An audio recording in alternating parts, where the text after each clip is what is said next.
My name is Natalie, and welcome to another Spoilers in the Dark episode. Today, I'm going to be talking about Ender's Game by Orson Scott Card.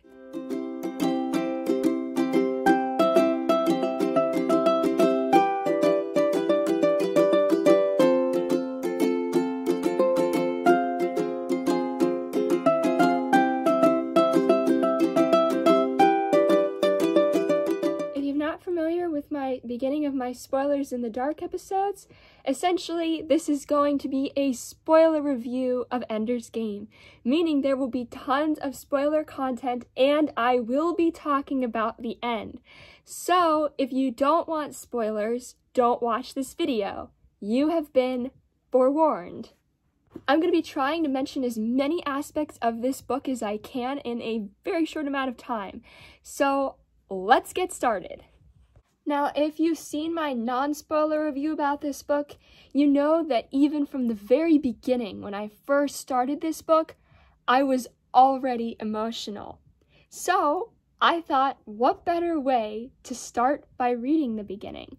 Because I feel like we've got to know where Ender is starting at the beginning of this story. The first chapter of Ender's Game is Third.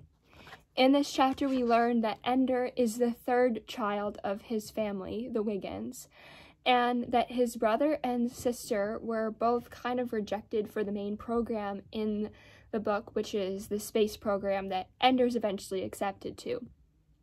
We learn that the reason he was born was because his brother and sister showed very high potential, but were not chosen because Peter was too mean, and that's his brother, and that Valentine was not quite mean enough. And they told the Wiggins for them to have one more child to see if it was going to be the perfect medium, and it just so happened to be. And that's Ender. Every chapter begins with some sort of dialogue. And you quickly find out that it's the dialogue between the people in the space program, and they're talking about different people in the process, but mostly they're talking about Ender. And I always thought this was very interesting, and the fact that it's bolded, it really brings it out of the story so you really know who's kind of like talking. And it's always this little mystery of trying to figure out, like, oh, what are they talking about? What are they saying? And then there's some really dark things that even happen in those little tiny snippets. So it was always just so cool to be put into a new place at the beginning of every chapter. The fact that Ender, or Andrew Wiggin, is a third makes him the prey of his brother, and also the prey of many of the children, because they don't think that he's worthy and they don't think that he's good enough. But Ender is good enough, and he's truly spectacular. His character arc throughout the entire book is absolutely amazing, and if you see by the end where he's truly traumatized, it's quite the something. The very first sentence after all of those little prologue things that start every chapter with the different experiment people is this. The monitor lady smiled very nicely and tousled his hair and said, "Andrew, I suppose by now you've just absolutely sick of having that horrid monitor. Well, I've got good news for you today. That monitor is going to come out today. We're going to take it out and it won't hurt a bit." And Ender knows this is a lie, and this is what happens. He says, Ender nodded. It was a lie, of course, and it wouldn't hurt a bit, but since adults always said it when it was going to hurt, he could count on the statement as an accurate prediction of the future. Sometimes lies were more dependable than the truth. And already, we've got this beautiful characterization of Ender.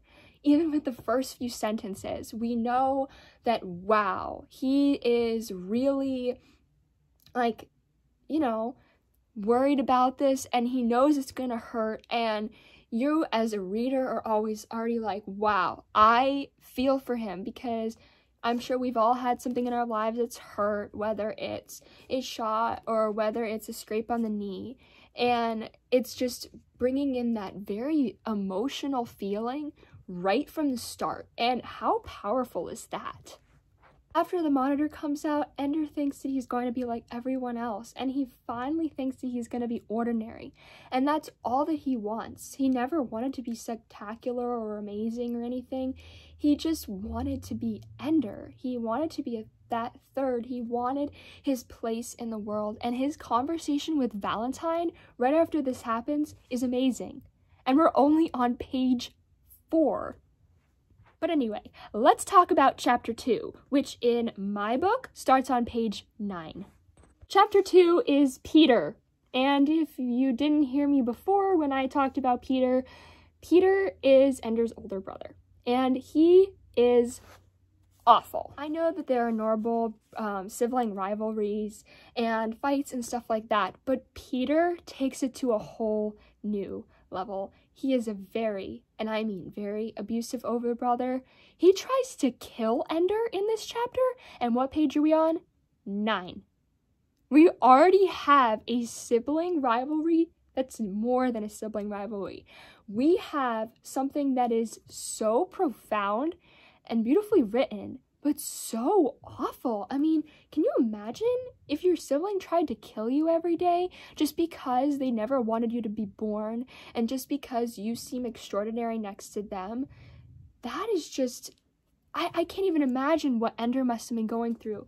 And the way he handles it is just, I can't. It's so good. We also learn from this chapter that Ender has a very close relationship with his sister, Valentine, and that's a pretty predominant thing for the rest of the novel. Chapter 3 is Graf. Graf is kind of the leader of Ender's little experiment space thing, and in this chapter they test Ender, and after the monitor is taken out, essentially what happens is Ender is then put back into a regular environment, and a bunch of kids try and come up to him and try and beat him to death. And that sounds awful, but Ender's approach to it is a little bit sketchy. And that's where we really need to start breaking down Ender's character. Essentially what happens, and this happens a little earlier in the book, but essentially what they're talking about in this chapter is that Ender beat up this one kid so bad that the kid, died. And I know that sounds so awful, but you have to understand where Ender's coming from. A lot of people will say that he's a heartless monster, and personally, even my dad has read this book, and he's like, Ender is a scary person, and, he's crazy and very, I don't know, violent and death kind of oriented and axe murder kind of thing. I know he doesn't use an axe, but that would be what my dad would say. But really what's going on here is that Ender feels that he needs to win one battle to win them all. And that's a very important trait for the end of the book, when Ender realizes that he has to defeat all the buggers to defeat, to defeat the one so he can defeat the all. And this becomes extremely important in his military training. And I think that having this underlying foundation at the beginning of the book where they introduced how he handled this situation is extremely important. And even Graf sees that when he's talking to Ender. He sees that Ender did this for a reason, and it wasn't just to kill someone. It was to protect himself. It was to protect his family. It was to protect all future generations from people like the bully that he beat up. And that's kind of Ender's mindset.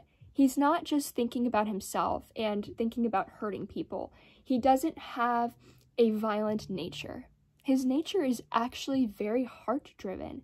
At the very end of the book, there's a beautiful quote where he talks about how as soon as he looks at his enemy and as soon as he truly understands them, he loves them. And then in that moment, he defeats them and he kills them. And I feel like that's true at the beginning of this novel, is he really felt bad about what he did, but he knew that he had to do it. And it's the same with the buggers. At the end, you can just see how mortified he is when he kills all of those things, and he basically commits genocide. I mean, he becomes Ender the Genocide. But when he does that, he feels so intrinsically bad, because at that moment, when he defeated them, he loved them. Contrast this to Peter, who doesn't care if he hurts Ender, doesn't care what happens, has a very violent tendency, is constantly hurting people, and at the end of the novel takes over the world, essentially. Ender doesn't have that in him. He has what's called compassion, or reaching out to another being, not necessarily a human, because he feels it with the buggers. And that is what helps him to hear those voices in his head, to eventually have that connection at the very end of the book with the one bugger. He cannot be as good of a person or as good of a military leader if he doesn't understand his enemy. This is why Peter was not chosen. He didn't understand his enemy. All he thought of was kill, kill, kill, let's defeat. Ender's like, no, look, this is how they act. This is how they come together. This is how they fight. And in knowing this, now I know how to defeat them. And I know the most reliable way to basically kill them and put them out of existence. And of course he doesn't know that. He thinks he's playing a game. But that's the reason that he is such a good choice for what they're trying to do, as awful as it is. This is why Peter simply wouldn't work. And I know that a lot of people are like, why didn't they just choose Peter? He obviously seems like he would be able to handle this challenge. Why did they choose Ender, someone who would love the buggers, someone who would feel sorry for them? And I think this is the reason. When he has that true compassion, he's able to be so much better of a military leader.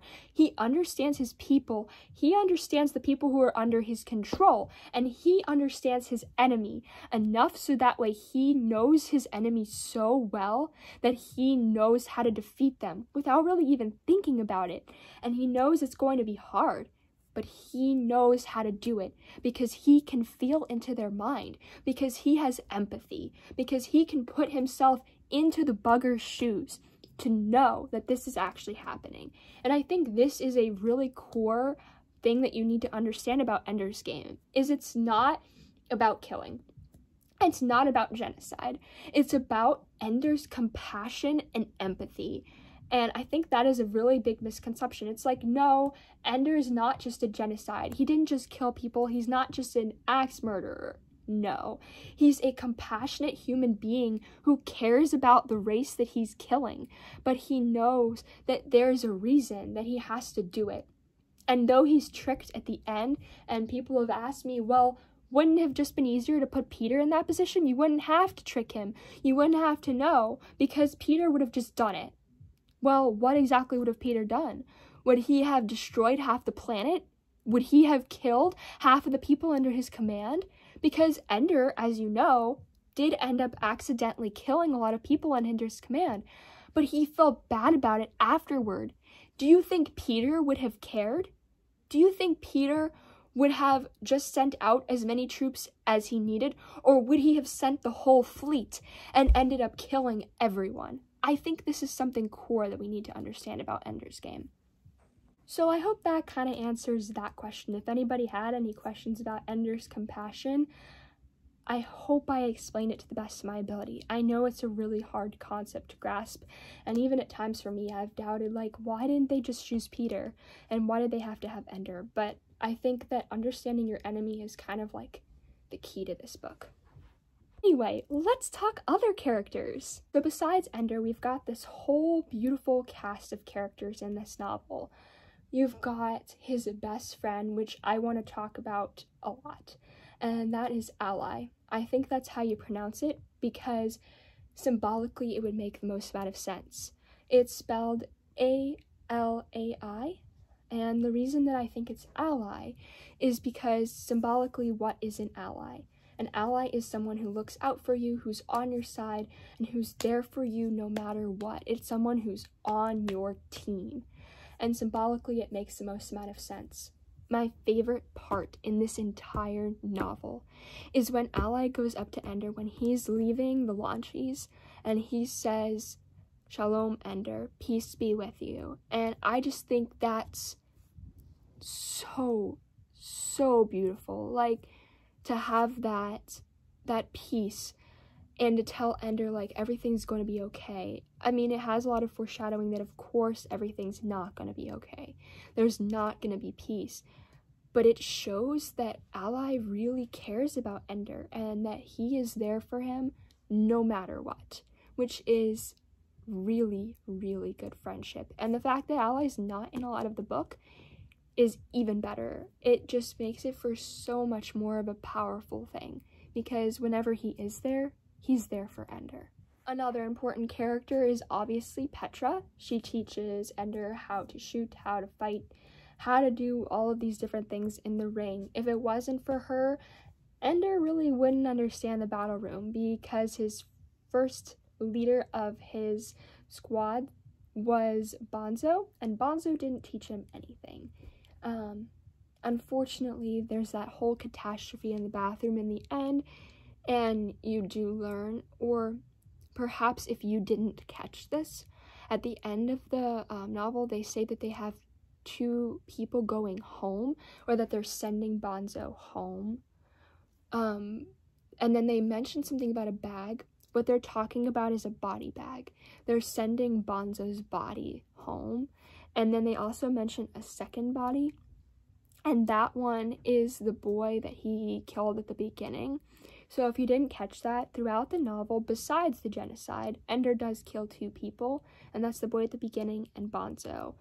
And just in case you didn't catch that, that does happen, and it's very sad and very unfortunate, because Ender obviously didn't mean to, but it just shows, like, they hid so much from him in order to have this perfect ending, in their opinion, and they didn't want Ender to lose faith that he was a good person, because then he wouldn't have been able to do what he does at the end of the novel. So let's talk about the end for a second.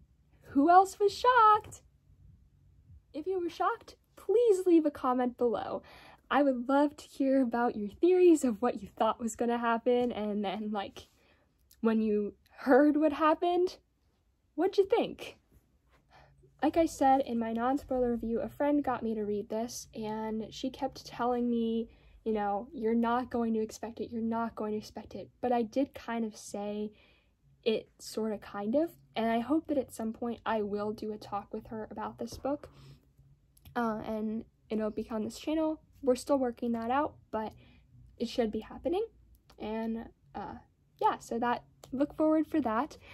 But she told me, like, you're not going to expect what happens, and when I got there, I was pretty shocked, and I was like, what is, this is awful. And then Ender's reaction is just so sad. This part where Ender really has his, like, big character arc happens at around page 296, give or take, and it's when Graf says to him, thank you Ender, thank God for you, Ender. And then other people come, and the crowd parts, and they say, you made the hard choice, boy, all or nothing, end them or end us, but heaven knows there's no other way, you could have done it, congratulations, you beat them, and it's all over. All over, beat them. Ender didn't understand. I beat you. Mazer laughed, a loud laugh that filled the room. Ender, you never played me. You never played a game since I became your enemy. Ender didn't get the joke. He had played a great many games, and the terrible cost himself. He began to get angry. And then Mazer says to him, Ender, for the past few months you have been in battle, commander of our fleets. This is the 3rd invasion. There were no games. The battles were real. The only enemy you fought was the buggers. You won every battle, and today you finally fought them in their home world, where the queen was and the queens for all their colonies. They all were there, and you destroyed them completely. You'll never attack us again. You did it. You. And then Ender's like, real, not a game. Ender's mind was too tired to cope with it all.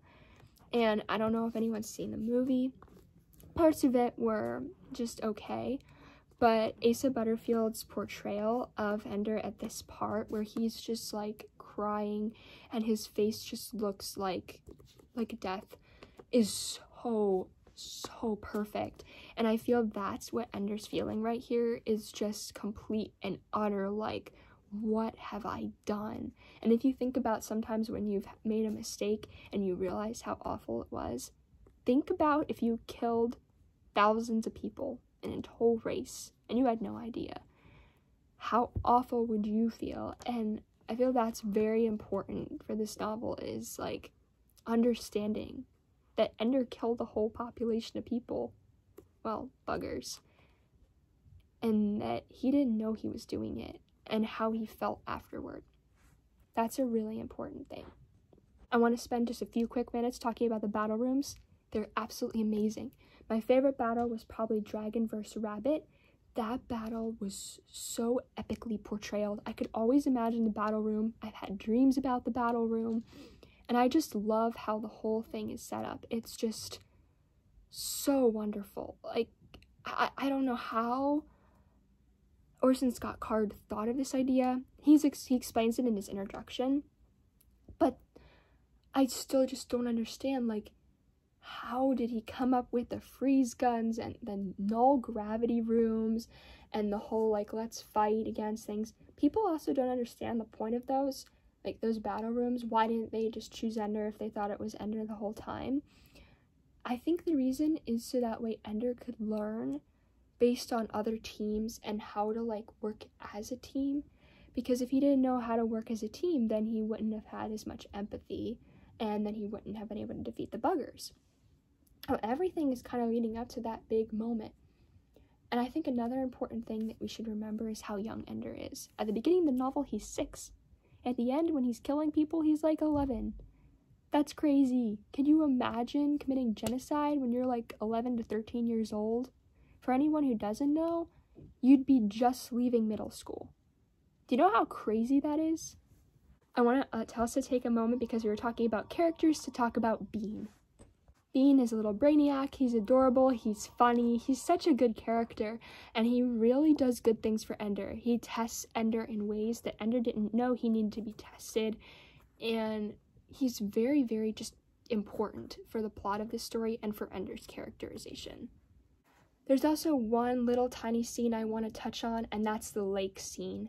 I feel that that scene is extremely important for the plot. The first time I read it, I didn't really understand, but then after talking with people about it and talking about that specific scene, I realized just how important it is. It's the scene where Ender decides that he doesn't want to play their games anymore. Haha, that's why it's called Ender's Game, if I didn't kind of hint at that when I was reading that last passage before. And he decides he wants to go to Earth and just be done with it all. And they allow him to go on Earth, and he lives on this little lake, and he builds boats, and he is so very happy there. And he's visited by Valentine, and he wants it to be forever. He wants it to have everything, but Graf manipulates Valentine into Valentine telling Ender, look, you've got to go back, you've got to defeat the buggers, and he does. And then Ender can never return to Earth again. Could you imagine how hard that would be to never, for the rest of your life, return to your home, never go back? Mostly it's because Peter has, like, taken over, and if Ender went there, he would manipulate him so bad. But he also can't go because he's such a threat to society. And so that lake scene is the last time Ender is on Earth. The last time he's on his home planet. And it makes it have so much more meaning than it would have if he had gone back to Earth at the end of the novel. Personally, at the very end, when he didn't go back to Earth, I felt so much sadness. Most of the time, I just felt so bad for Ender because he's constantly living after one thing after another thing after another thing. And though he's very smart, there's only so much a kid can take. And we have to remember, Ender is a child. And at its core, and in this book's core, he's a child. A child doing military battle strategy, a child committing genocide, a child accidentally killing people. It's quite awful, but the way that it's written and the way that the story is made makes you, as the reader, have compassion. And that's kind of fun because the whole book is kind of about compassion. The only thing I didn't really touch on is the whole Lac de Masterties thing. I'm not going to talk too much about it because it wasn't my favorite part, but it's when Peter and Valentine basically try to get into the government systems and become the next government leaders. This does work for Peter, as I mentioned, how he does kind of become a leader of the world, and it kind of works for Valentine because she keeps submitting papers. I've read the beginning of the sequel, or what was originally the book before this. Ender's Game is actually supposed to be a prequel to Speaker for the Dead, much as the next one, but because Ender's Game was such a success, they decided to make it the first book and then Speaker of the Dead the second one. And Valentine, no one knows that she's Demonstrates, but she keeps submitting the papers and she keeps getting all this recognition, and she's happy on the planet that she is, and she gets married and she has kids. So I feel that it was good for her, I guess. And Peter, I mean, he took over the world with it, so it was really important for him. But personally, for Ender's Game, it's not the most important thing that there is in this novel. I think that Ender's character arc and the whole introduction of Dragon, which I'm about to talk about, is more important. I'd also like to just take a second to talk about Dragon, Ender's team. How amazing is it that they gave him a whole new bunch of people and like all new casts, so you get to have tons of these new characters, and the strategies that he came up with, and the tunes and the formations that they had to go through. Just, he is absolutely brilliant. And I think there's one thing that you have to know about Ender, is that he's brilliant. Those are the two main things that you need. Well, there's three main things I would say you need to know about him. He's a child, he's brilliant, and he has compassion. And I feel those are the three things that you should take away from Ender. Not that he's a killer, not that he's a genocide, not that he has some kind of violent tendencies in him.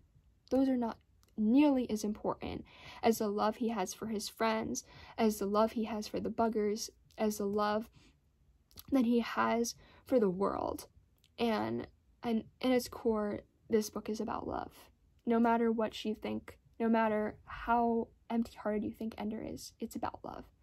And I feel like that's an important thing to know. And I hope that I've kind of shed light on that, and that you don't think of Ender as just a cold-blooded killer anymore if you thought that, because he's definitely not. And it's seen at the very end when he gets that egg from the mother of the buggers, from the queen, that he's going to have that new queen, and that he has taken it upon himself to try and create a better world. And in the end, that's all Ender wants, is a better world. So I hope you've enjoyed this spoiler review. Let me know if there's anything else that you'd like me to talk about Ender's Game. I'm more than happy to. I absolutely love this book. Also, let me know in the comments if there's any books that you'd like me to review, talk about. If you've seen anything behind me that you'd also like me to talk about. If you want me to talk about all of these photos that you see here and drawings that I have done, also please let me know about that. Please like and subscribe. That's the only way that this channel can keep going, is if we keep getting views. Watch the other videos, do whatever you can to help. Thanks so much for watching this, and have a lovely day, everyone. Let the enemy's gate be always down. Goodbye!